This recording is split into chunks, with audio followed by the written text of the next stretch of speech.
Scottie Scheffler is a man that most definitely says he's a man before a golfer. He's a father, a husband before a golfer. Those winning moments, fleeting perhaps, even perhaps at an Open. Well, you've won 3 of them. We've heard Scottie talk about where golf sits for him. Yeah. How significant of a day is today for Scottie? Well, I hope he's more than, satisfied or satisfaction for more than 2 minutes after winning tonight. It's 35 years on since I won my 4th. I'm still chuffed, I can promise you that much. No, but that was a very strange thing to say, because you put in that much work, and I'm not even going to go down that route. But he's a very special golfer. He could quite easily get the 3rd leg, and maybe somewhere, the way he's going, somewhere even next year, he might get to the join Rory in the Grand Slam, which would be actually unthinkable, isn't it, when you 2 years ago? Graeme, golfers, no matter what ability, but especially at this level, because they can change the path of your life winning one of these, right? You know what that feels like. You know what that feels like. But half the job, we always get taught to stay out of your own way. But if you have the perspective that it is just golf, it's, what matters truly is when I leave this place, does that make you a tougher talent to beat?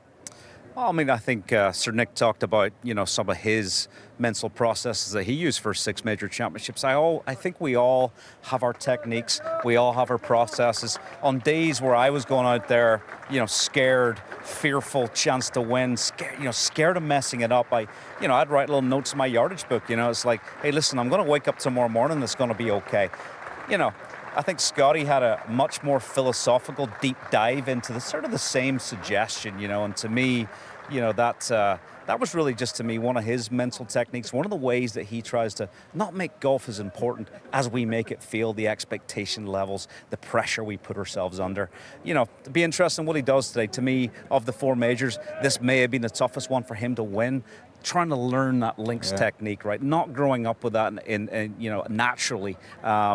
This could be today a culmination of his learning process of the Open Championship in links golf. Yeah, it's the only major so far he hasn't had a top 5. That is definitely going to change. There's a highly likely chance he is the man with the claret jug. Let's just focus in on what has made Scottie Scheffler different. He does get banded around, always very conscious in our job, although you still play, but certainly in the job in television, of comparing anybody with Tiger Woods. Yeah. He does get banded around, though, in those terms, in terms of what he is delivering. What is Scottie Scheffler's superpower that is allowing him to not just be brilliant, not just win these championships, but to be a model of consistency? Over the last 2 years, over half of his starts, he's finished in the top 3. That's Tiger Town. That's unbelievable. So his strengths, obviously the mental strength is number 1, as we've been talking, this great ability to just I hit a shot and I can walk forward without it affecting me. As we all know, that's one of the hardest things to do. What did I do on the 6th? Why did I pull it there? And then suddenly you're facing it again. He seems to have this incredible ability, clear his mind and deal with all that. Technically, he's got, we talk about the fundamentals, and how boring they can be, but this man is grinding simply on his grip. Unbelievable. He has the most incredible face awareness and reaction. Look how he tries to save him, but he triple checks his grip, and that means for me, even though his swing is funny and the feet are flying around and we give him a hard time for it, but from here to here, that club face is absolutely perfect, or he knows exactly where the club face is. And of course the scrambling and the way the putting's now really come up a couple of notches over the last 2 years now. The scrambling yesterday, it was just off the charts, wasn't it? And even the guys who didn't see him hit the shots. Word fritters around the golf course, didn't it? Did you see him get up or hear about him getting up and down at 12? 1 minute he's in this stuff, chops it out, 12-foot, didn't give up any shots. So when you got somebody who can do that, everybody's thinking, we kind of think he's going to go forwards. Really a bad day for Scottie is a couple under. Which is really mind-blowing, isn't it? That's 16. So that's 16. If he has a good day, he gets to 18. Mm-hmm. So that means Rory's got to break the record, shoot at 61 to get to 18. Well, doesn't really look like a 61 golf course out there right now, does it? It's the ultimate high praise, isn't it? You got someone like Rory McIlroy, who is his biggest rival in the game right now, and asked about him last night, he simply said Scottie Scheffler is inevitable. And it definitely has that feeling in a game that has such volatility. He just delivers time and time again. Here's something to back that up. First of all, last 9 times he's had the 54-hole league, Graeme. He has won them all. That sounds a little like Tiger Woods. How about this one, though, as well? He's won 3 majors, and he's winning by more and more every single time. By 3 in 2022 at the Masters, by 4 at Augusta National again in 24, and by 5 this year at the PGA. He has that knack of pushing harder on the accelerator and pulling away when he gets in front. Yeah, I think being a good front runner is definitely an ability which, you know, we don't see a lot of players have. Tiger clearly had it, right? Scottie Scheffler appears to have it. Again, you know, we talk a lot about his mental strength, the fact that he can go to a place. I kind of felt like yesterday when I was watching the coverage, you know, Rory was obviously 5-6 holes ahead of him, making a lot of noise, making moves. And I really felt like it steeled him. I saw it at Quail Hollow at the PGA Championship. I felt like on the 10th green, Scheffler was having a wobble, had a long look at the leaderboard, steeled himself, and just went to a different place and didn't miss a shot for 6 holes after that. And, you know, it's going to be super interesting today. I feel like, you know, from a chasing pack point of view, what would you want the weather to look like? Maybe like Sunday on 19, where it was just brutally tough, and we might see a big spread in scores. I mean, today, kind of somewhere in the middle, right? I think there's a score out there. You know, Scheffler, he's so complete. You know, his iron play really impressed me yesterday. He flattened one out into 6, kind of chased it up the bank, and then on 7, spins one up, brings it in there. We thought he thinned it on 6. It looked fairly intentional, might not have been, but, you know, he was just so impressive and so complete. And like Rory says, reasonably inevitable. And we're looking for a race today, though. We don't want a procession. Well, look, he's got Hao Tong Lee alongside him, Scottie Scheffler. We've got Matt Fitzpatrick in there at 9 under par, but your eyes are pulled towards Rory McIlroy. He's 6 behind. Now, where have I seen that before? 6 behind going into the final day of a major. 1996 rings a bell. Yeah. You and Greg Norman, granted alongside each other, but I suppose who better to ask than what's the mentality? When you've got someone in front of you who's a heck of a player, like Scottie Scheffler is for Rory today, what's the mentality? Rory messed up on 7 yesterday. He was 3 under. Should have gone to 4. Had only had a 6 iron in and made, you know, slowed him down. So he needs a mega. I'm going all the way to the 7th because then you've got 2 par 5s in there.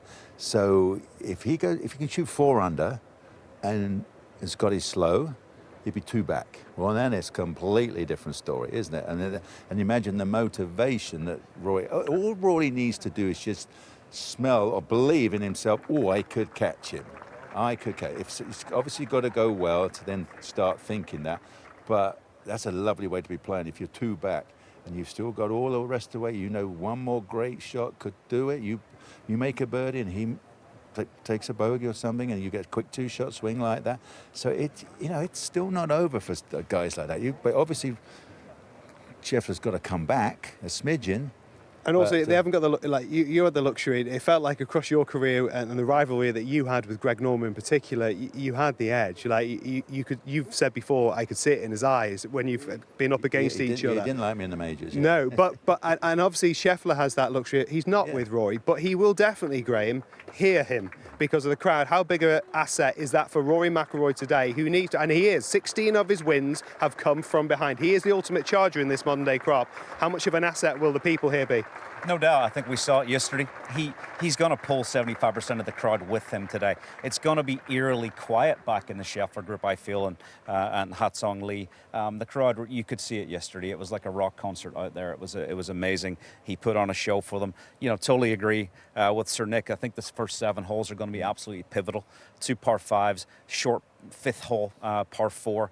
And, you know, I think if Scheffler has one small weakness in the bag, it may be the driver in some left-right breezes. Yeah. And these first 4 or 5 holes, they're actually going to play, we talked about it, a completely different wind direction. He's going to see some left-right wind looks and, you know, potentially mistakes to be made. But obviously, we're hoping for Rory to come out of the blocks. He needs to come out of the blocks. And, you know, fireworks yesterday, it just needs to be a little bit more consistent, not make the mistakes and try and keep the pressure on.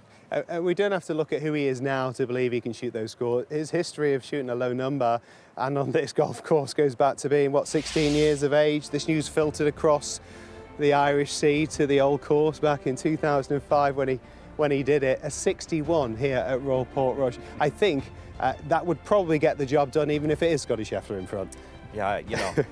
16 years old. The young up-and-comings come across the TV screen every now and again. The Nick Dohertys of the world. He's going to be the next great thing. Pretty good. You know, when I heard about Rory McIlroy, I was like, yeah, here's another one.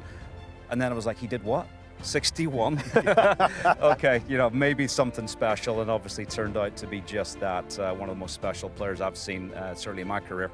Oh my Gents, God. when we talk about the challenge here for Rory, but also all of these chases, how pivotal are those first few holes? How pivotal They're are really what key. You know, we've seen one very awkward. You know, it's getting hard left to right now, but it's probably no long on off the tee, and you know, awkward new pin.